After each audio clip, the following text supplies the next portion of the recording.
السلام علیکم ورحمۃ اللہ وبرکاتہ۔ آج بات کرتے ہیں کہ کسی میت کو غسل دینے والے پر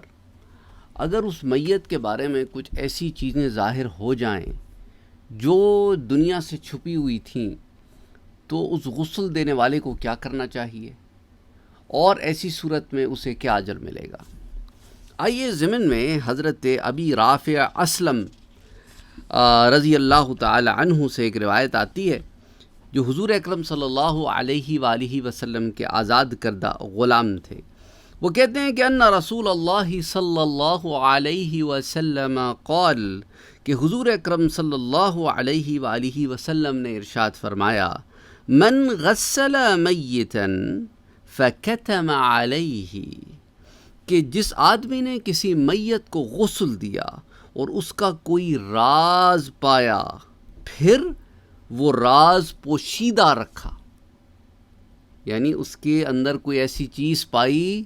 جو دنیا کو نہیں پتہ تھی، تو بجائے اس کے کہ اسے عام کر دیتا اسے راز رکھا، اسے چھپایا،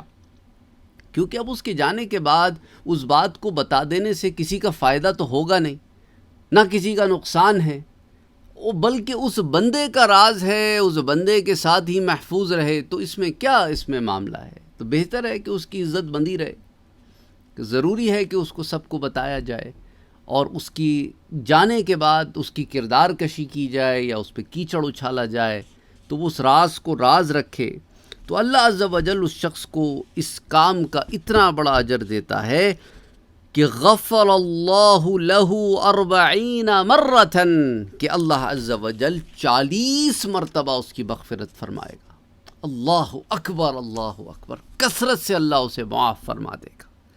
کہ اللہ کے ایک بندے کا راز جو اللہ نے سب سے چھپا کے رکھا تھا اس پر عیاں ہوا اور اس نے اس کو چھپائے رکھا۔ اچھا، اب اس روایت کو جو ہے امام حاکم نے المستدرک میں روایت کیا ہے، حدیث 1307۔ پھر اسے دوبارہ امام حاکم لے کر آتے ہیں حدیث نمبر 1340 کے تحت۔ امام طبرانی اسے المعجم الکبیر میں روایت کرتے ہیں حدیث نمبر 929 اور پھر 8078۔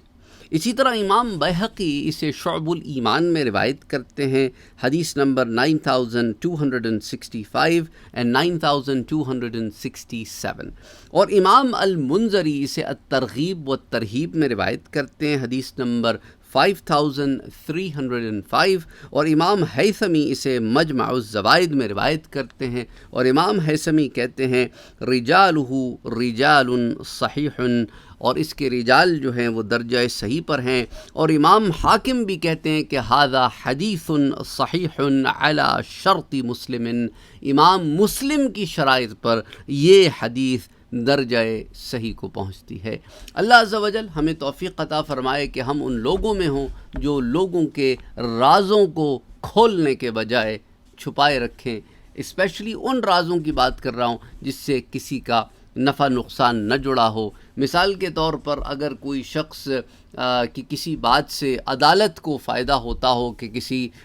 مجرم کو اس تک پہنچایا جا سکے، اینڈ